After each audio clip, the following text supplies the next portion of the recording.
ఆవిడ నిబద్ధత, ఆవిడకున్న ప్రజల పక్షాన రాష్ట్రం అభివృద్ధి గురించి, రాష్ట్ర భవిష్యత్తు గురించి ఆవిడకున్నటువంటి పట్టుదల ఎంత ఉందనేది తేటతెల్లనవుతుంది.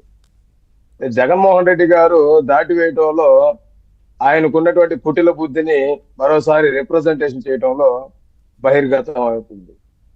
నిజంగా ఆయనకు చిత్తశుద్ధి అనేది ఉంటే ప్రతిపక్ష హోదా ఇచ్చినా ఇవ్వకపోయినా ప్రజల చేత, ప్రజల కోసం, ప్రజల కొరకు ఎన్నుకోబడేటువంటి ఒక నేత అసెంబ్లీ అడుగు పెట్టే అవకాశం చాలా మందికి లేకపోయినా ఆ అవసరం తన ద్వారా ఏదో రాష్ట్ర ప్రజలకు కావచ్చు, లేకపోతే వాళ్ళ పరిధిలో ఉన్నటువంటి నియోజకవర్గ ప్రజలకు కావచ్చు ఒక మంచి చేస్తారని అసెంబ్లీ ప్రజలు పంపించారు అసెంబ్లీకి.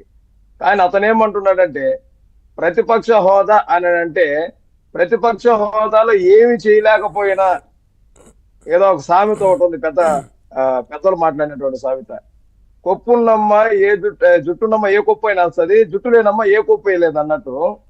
ఈయన గారికి గతంలో 151 సీట్లు ఇచ్చినప్పుడు రాష్ట్రాన్ని ఏం అభివృద్ధి చేయలే. కానీ ఇప్పుడు ప్రతిపక్ష హోదా 18 సీట్లు కలిగినటువంటి ప్రతిపక్ష హోదా ఇస్తే రాష్ట్రాన్ని, దేశాన్ని ఎక్కడికో తీసుకెళ్లిపోతాడట. ఇలాంటి పనికిమాలిన మాటలు మాట్లాడుతూ రాష్ట్ర ప్రజలకే కాదు దేశ ప్రజల చేత కూడా చీ అనిపించుకుంటూ వైసీపీ పార్టీని నడిపిస్తున్నటువంటి అధినేత గారికి మనం ఏ విధంగా బుద్ధి తెప్పించాలో అనేది ఇంకా డిక్షనరీలు కూడా ఏం కనిపించలేదు. మేము కూడా చాలా వెతికాం.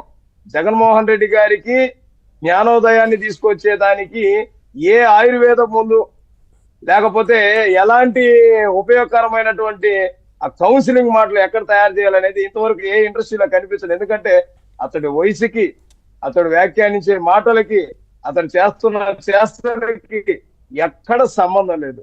అసలు రాజకీయంగా నాకు తెలిసినంత వరకు ఒక కాంగ్రెస్ పార్టీ నాయకుడిగా మేము మాట్లాడుతున్న, నాకు ప్రజల పక్షాన ఉన్నటువంటి బాధ్యత, ప్రజల కోసం ఉన్నటువంటి ఆలోచనతో నేను చెప్తున్నానండి.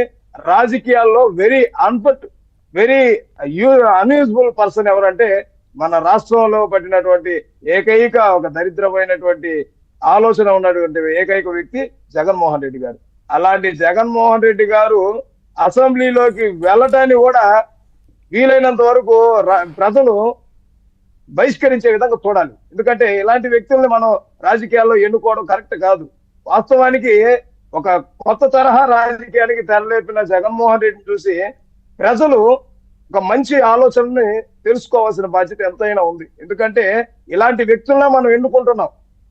ప్రజాస్వామ్యంలో ప్రజల కోసం ఏదో ఉద్ధరిస్తామని చెప్పేసి అని ఉపయోగం లేని మాటలు మాట్లాడి ఆ క్షణానికి కన్నీళ్లు తుడిచేటువంటి మాటలు మాట్లాడుతున్న జగన్మోహన్ రెడ్డి లాంటి పులివెందులలో కూడా ఇప్పుడు ఇదే రకంగా వ్యవహరిస్తే పులివెందులలో కూడా ఓడిస్తారు అనేది కదా. షర్మిలా గారు కూడా అదే మాట చెప్తున్నారు, రాజీనామా చేయండి ఎందుకు మరని. ఇప్పుడు నేను చెప్పేది అదేనండి, రాజీనామా చేయమనే పర్వం కాంగ్రెస్ పార్టీ నినదిస్తుంది. మా అధ్యక్షురాలుగా ఉన్నటువంటి వైఎస్ షర్మిలారెడ్డి గారు అతన్ని ప్రశ్నిస్తుంది. అసెంబ్లీకి వెళ్ళినప్పుడు నీకు దేనికి, ఆ శాసనసభను, ఆ సభ్యత్వాన్ని రద్దు చేసుకుంటే అక్కడ ప్రజల కోసం, ప్రజల అభివృద్ధి కోసం, ఆ నియోజకవర్గ అభివృద్ధి కోసం పనిచేసే మరొక వ్యక్తి శాసనసభ సభ్యుడైన తర్వాత రాష్ట్రంలో ఒక నియోజకవర్గం పేరు ప్రఖ్యాతులు కలిగించేటువంటి పరిస్థితిని తీసుకురావడానికి ఉపయోగకరంగా ఉంటది కదా అనేటువంటి ఆలోచనతో పులివెందుల ప్రజలు కూడా రాజకీయంగా కొంత నైపుణ్యాన్ని కలిగిన వ్యక్తులు కాబట్టి గతంలో పులివెందులు అంటే ఈ ఫ్యాక్షనిజం ఇలాంటి కొన్ని మార్పులు చేర్పులు అన్ని పోయినాయండి. ఇప్పుడు ప్రస్తుతం ఏంటంటే అందరూ చదువుకున్నారు, అందరూ మేధావులుగా ఉన్నారు. ప్రజలందరికీ సోషల్ మీడియా కావచ్చు, లేకపోతే ఇంటర్నెట్ సౌలభ్యత వచ్చినప్పుడు కావచ్చు, అక్షర జ్ఞానం వచ్చిన తర్వాత ప్రతి ఒక్కరూ రాజకీయంగా, సామాజికంగా, భౌతికంగా కావచ్చు, ఆర్థికంగా కావచ్చు నిలదొక్కున్నారు. ఇప్పుడు ఎవరు మోసపు మాటలు నమ్మే పరిస్థితులు లేరు. వారి మాటలు నమ్మే పరిస్థితులు ఎవరు లేరు. కరెక్టే. ఒక్క నిమిషం అనిల్ కుమార్ గారు. దుర్గారావు గారు, చెప్పండి. ఏంటి అంటే అజ్ఞానిగా